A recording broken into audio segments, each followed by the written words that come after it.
leiðinni, svo keyrði ég aftur heim eftir ríkinn, svo fór ég á Akureyri, Bónus, og í ríkinn, getið rauðvín, og kósíkan.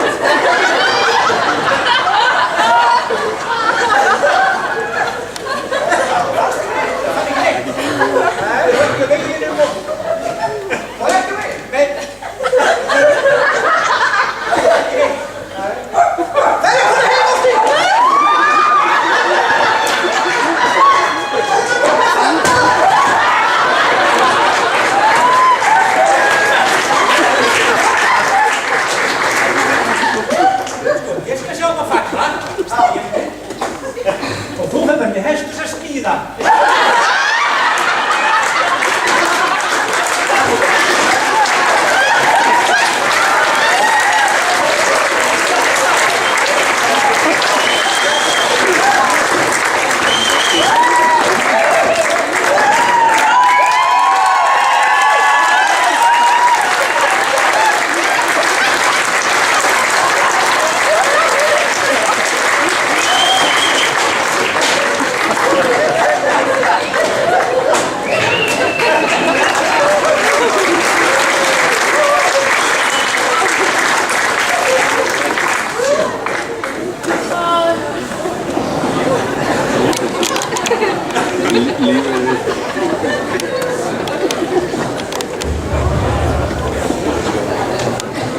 Ný íþróttagrein var óvart fundin upp í dalnum á árinu og hróður hennar hefur farið víða.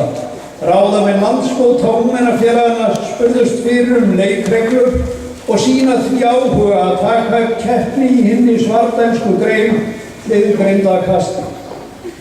Aðdragandinn var sá að bændur á Grund og Hofi hugðust sama daginn í vor fara með fé sitt á vögnum í Sveinstaðaafrétt. Óskar í Dæli og Hjálmar á Mástöðum höfðu veður að ferðalagi miðsveitarmanna. Þeir tóku sér frí frá álagsprófunum búvéla og fóru í skepnuskap sínum að Kóngsstaðahlíði með gaddavír og naglbíl og lokuðu hlíðinu svo rækilega með samansúrluðum gaddavírsflagningi að vonlaust mál að opna fjandans-hlíðið án verkfæra.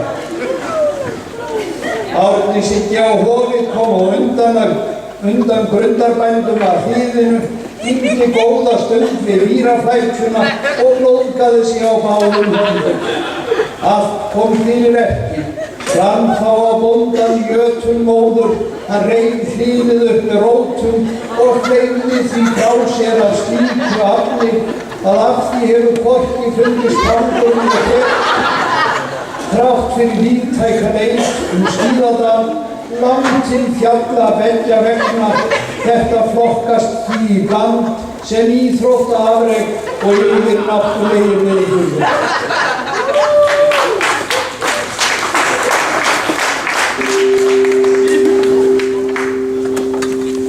Nú hefst æstur þorrablótstilkynninga Sigvaldi Júlíusson les. Til sölu rándýrt sumarhús á Þverá, Sveinn Árni. Sumarhús á Þverá fæst gerings gegn brottflutningi Gunnhildur og Hjálmar á Steinbjörn.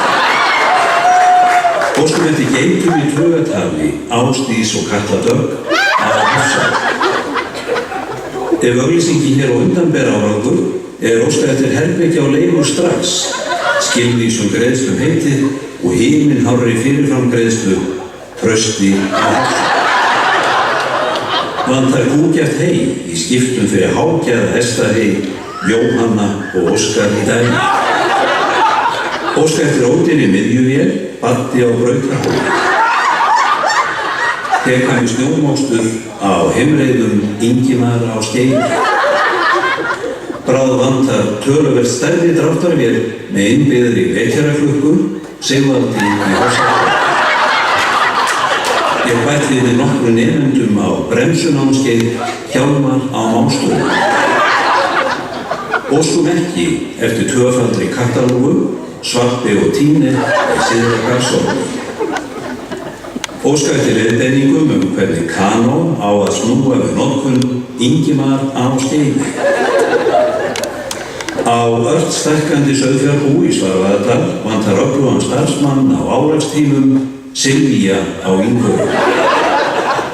Bylti bænum þínum eins og ekkert sé, teka mér innanhúsarkitektúr í hjáverkum, ein og sjálf, Inga, konarnas tóna í Syðra-Holti.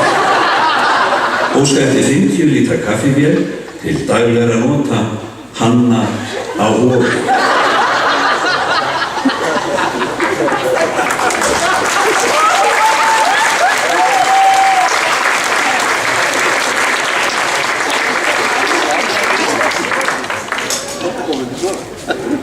Á árum áður var mikill metingur bænda á meðal þegar keypt voru tæki og tól. Menn vildu kaupa dráttarvél með fleiri hestum og stærri dekk en þekktust á öðrum bæjum í sveitinni, afkastameiri rúlubakavél, kröftugri skítadreifara og hvað ég veit. Núna eru þetta allt saman hrein aukaatriði þegar svartdælskir bændur velta fyrir sér að kaupa græjur, hringja þeir í umboðin fyrir sunnan og spyrja: hvaða utanlandsferð í boði ef ég kaupa fyrir nú? Verður flogið út með breiðþotum eða einkaþotum? Hótelið sem að þið bjóðið örugglega 5 stjörnur? Ekki hægt að sjá matseðla og vínlista áður en jákvæð mig? Þetta semsagt málið í græjukaupum nútímans og svo metast menn endalaust, bera saman og deila hvort atlætið í þessu landinu hafi verið betra en í hinu. Og ef efniviðinn skortir ekki umræðuna því að ekki færri en 3 ferðir af þessum toga voru á dagskrá á því herrans ári 2014. Fyrst skal nefna Klasferðina til Hollands. Bændur á Hofi og Steindyrum keyptu semsagt dráttarvélar ári áður gegn því að fá utanlandsferð. Skilyrt var að dvalið yrði í Amsterdam skeið til að ferðalangarnir gætu skoðað vöruval og gluggaútstýringar í Rauðaferðinu.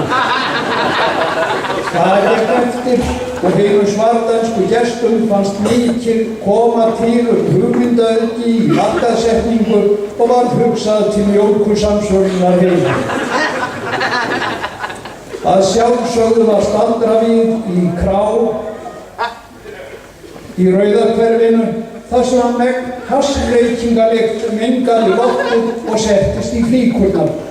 Það setti kvíða og hroll á hofsbóndanum þegar honum var tjáð að hasstefurinn væri svo sterkur og ómögulegt væri að losna við hann þrátt fyrir að hann myndi brenna utan af sér leppana, sátu þó og skrúpa á sér skrokkin og kaupa nýjan alfæðnað. Fíkniefnaleitar undur tollgæslunar á Keflavíkurflugvelli léti samt ekki blett. Hann myndi ýlfra og stökkva á hofsmann þegar hofsbóndi birtist á ættjörðinni á heimleið frá Amsterdam. Það gekk að vísu ekki eftir en heimkoman var söguleg samt.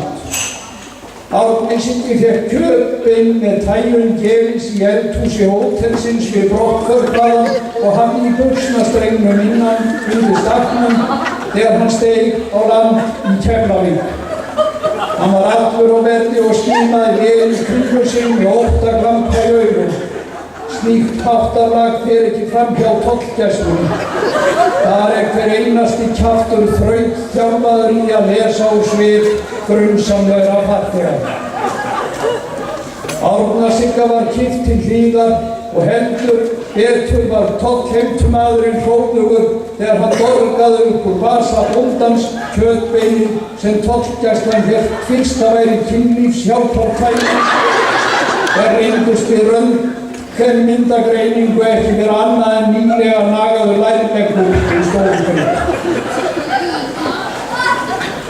En gáttaðri urðu tollararnir þegar svartdælski bóndinn kvaðst engin hjálpartæki þurfa í rúminu á Hofi en kjötbeinið hefði hann hugsað sér að gefa hasshundinum við heimkomuna.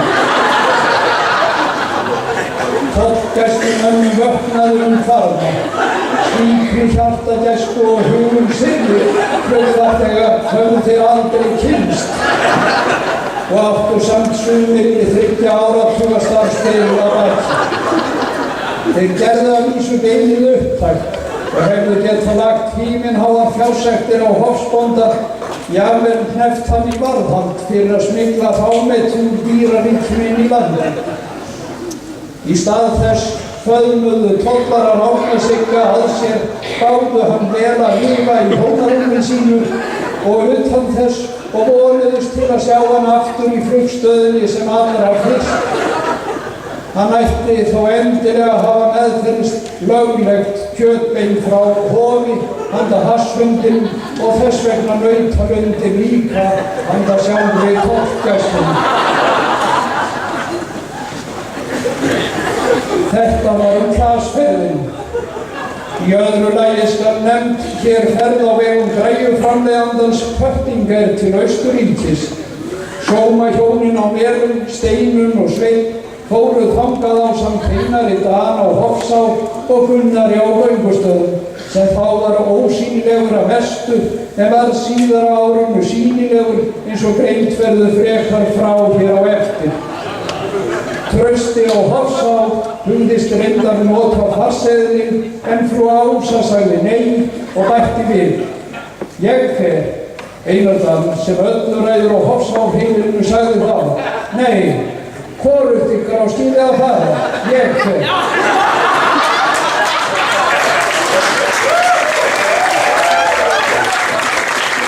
Og það fór Einar Dan og fáum sögum fer að ferðalagi fjórmenningarna, en víst að förin var á það komið.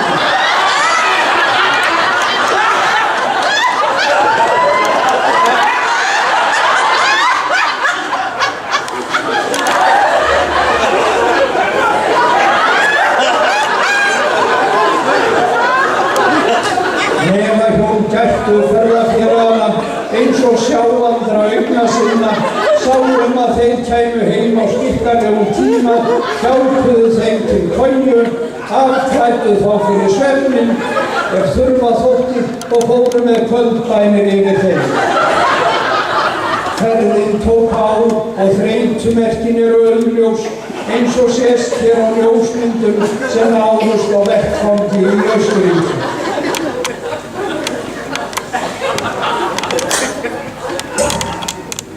Síðast en ekki síst ber að nefna ferð á vegum græjurisans McCain til Írlands. Þangað fóru Brekkukalli og Bakkaþór í hópi fleiri góðbænda héðan og þaðan af landinu. Að lokinni einni skoðunarferðinni þar sem að vel var veitt af mat og drykk, stöðvaðist lyfta með þá félaga og Svarfaðardal innanborðs á milli hæða hótelsins.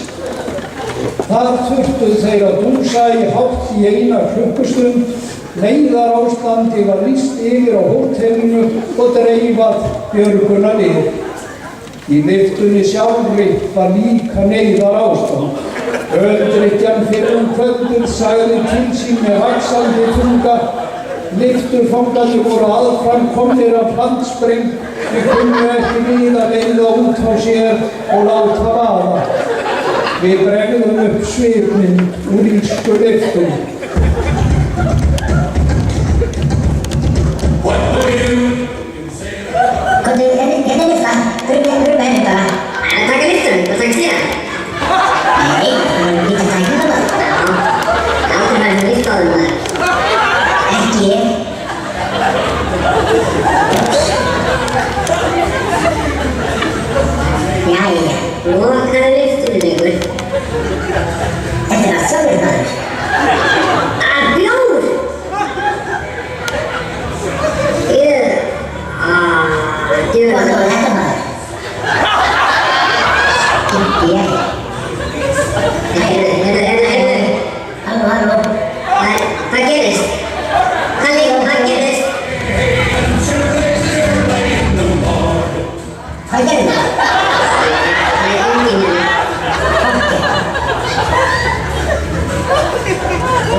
að verða mál.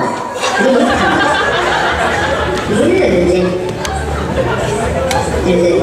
Heyrðu hvað það kemur ekki að gerast. Ég það ekki verð. Lána mig á mig. Djöfullinn Þór, sérðu hvað að gerast núna? Þetta skilur líka mér. Ég sé ykkur frá þessu. Nei, þú drifur.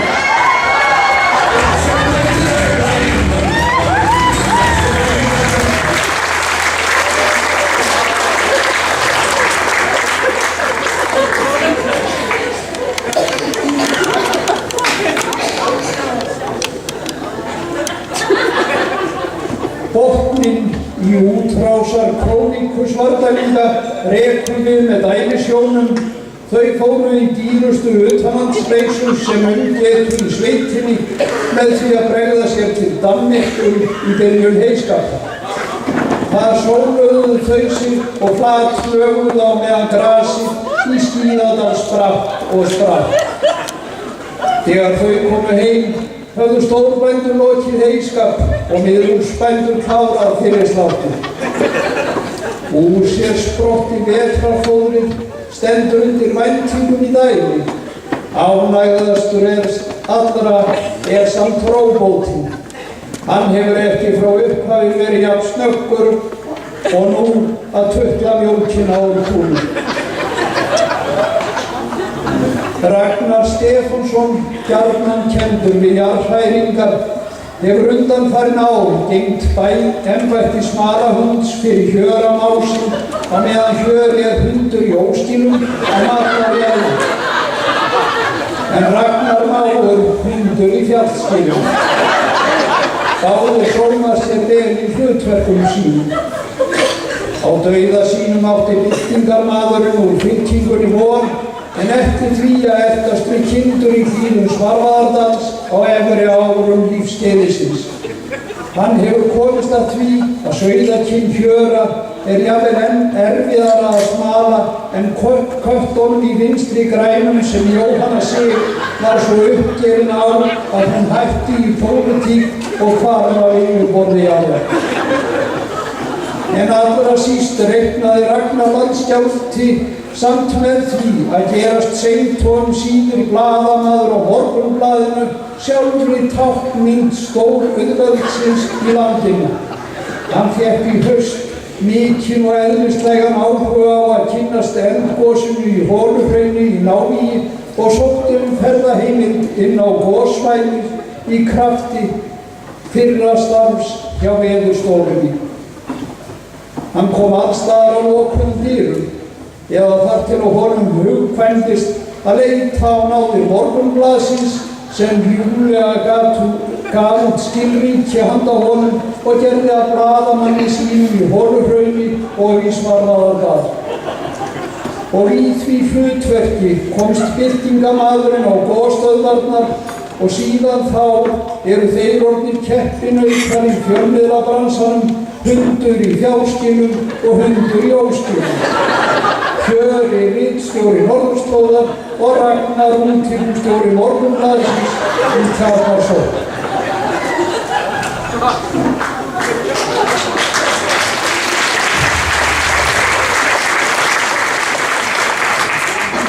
Sauðfjárræktendur í dalnum eru margir hverjir afar metnaðarfullir og nákvæmir í öllum vinnubrögðum og atlætum í stjörnur.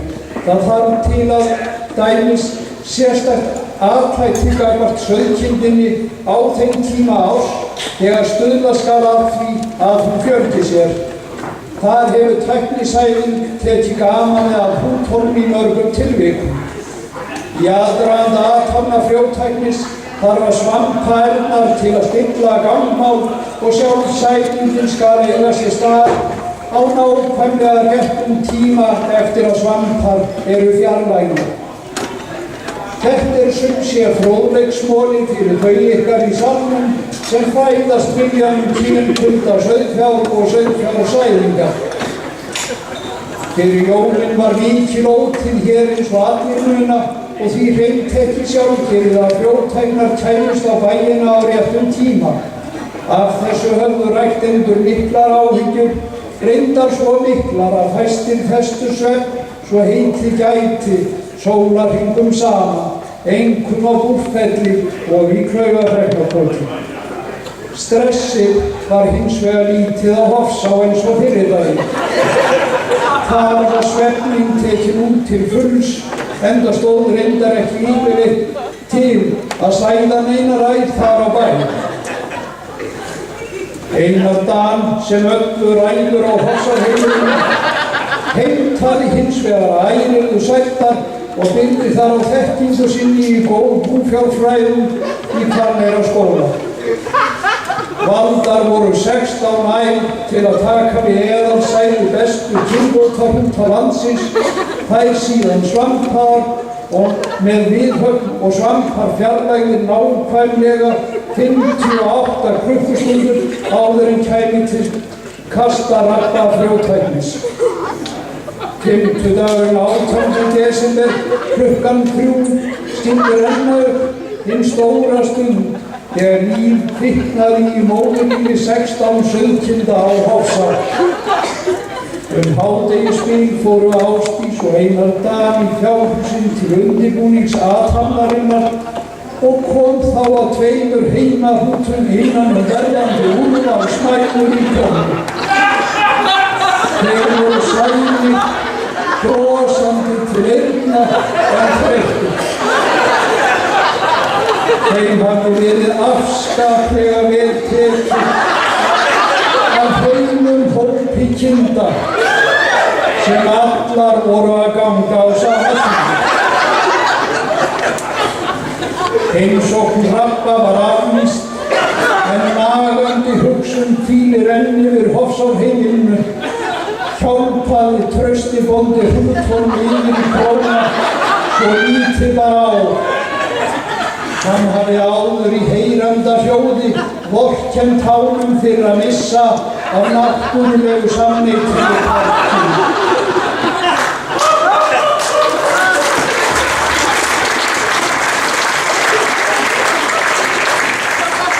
Játning liggur ekki fyrir í stóra sæðingarmálinu þrátt fyrir að hart hafi verið gengið fram við yfirheyrslur.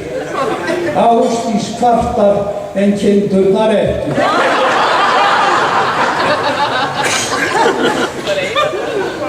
Framsvarfaðardalur kemur betur og betur í ljós sem sérstakt efnahagssvæði þar sem smjör drýpur af hverju strái, allavega eftir fjós samkvæmt nýja tímatalinu. Nýi sveitastjórinn lofaði Dalverjum bundnu slítagi heim á Perklaf, ljósleiðara, ótækis viðhaldi útihúsa, fríum almenningssamgöngum, ókeypis barnapössunum helgar og jafnvel að sólin hlýja aldrei til yfirverði fransins. Enginn brosir breiðar en Kalli á Hóli framan í sískínandi sólina þá sjaldan að hann tímir að koma út úr fjósinu.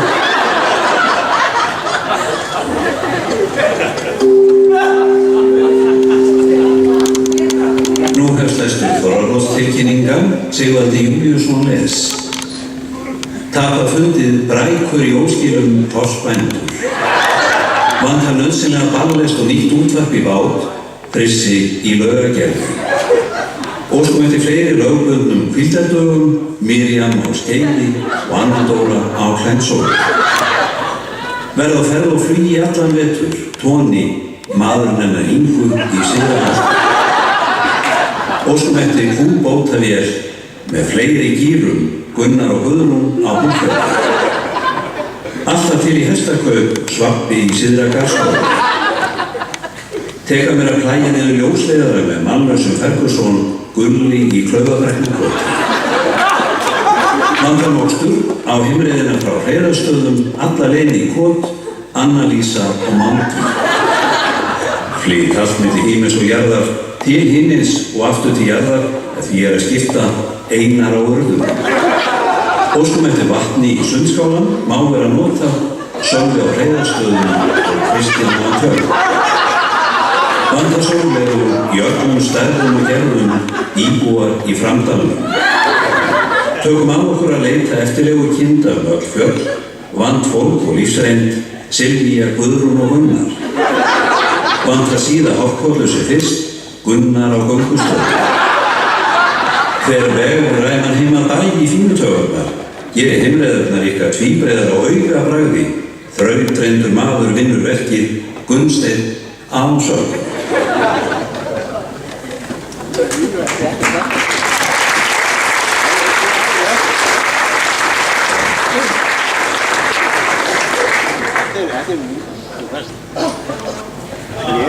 Höfðin hefur gengið í gegnum þvílíkt endurbóta og uppbyggingarskeið að hann í raun óþekkjanlegur. Og gánamenn sem áratugum saman hafa vanist því að geta líkið gubbað og káfað á konum í myrkri hingað og þangað í kringum húsið á gánabörlum gátu sig hvergi hrært í rökkri. Allt umhverfi var flóðnýst frá veljandi ánni upp í fjallsrætur. Þökk sé Gunnari á Búrfelli og öðrum grandvörum og guðhrættum framdæringum. Gunnar guðhrætti og félagar kæra sig ekki frekari fæðingar í dalnum í júní ef grunur leikur á að rætur þeirra megi rekja til gánabalsins á Höfða. Engar útreiðar í móunum í Framdalnum takk fyrir. Sauðlignaði skal útrýmt með fóljósum í Jesú nafni.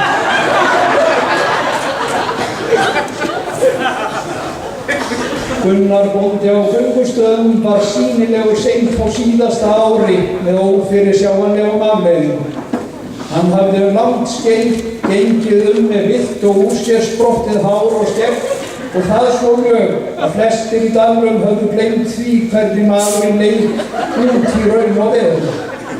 Það var helst móðir hans sem rámaði í útliti og studdist á innrammaða fermingarmynd á honum á stofukommóðunum. Göngustafabóndinn hafði skerta sjón í gegnum hársáttuna. Það kann að vera skýringin á sögulegri kveðjustund hans á hlaðinu á Búrfelli að loknu bændaspjalli þar á bæ. Einar á Urðum var annar bændaspjallari á Búrfelli þessa kvöldstund. Hann kvaddi nokkru síðar en Gunnar og kom að bíl sínu stuðar af lausum. Göngustafabónda hafði tekist á óskiljanlegan hátt að flækja bílum þeirra sveitunga saman þegar hann var að bakka og snúa við á hlaðinu. Hann hylti stuðarann af urðabíl og dró með sér langleiðina að göngustöðum. Við hefjum hér sögu þegar Gunnar ósýnilegi, síðar sýnilegi, leggur í hann í heimsókn að Búrfelli.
gerðust þau stórmerki að saga frá Ingvörum komst með skærin í haus Göngustaðabóndans og var víst að sjálf kjaftstopp þegar úr reyninu birtist þessi á ljómandi fríði og fengulegin karlmaður.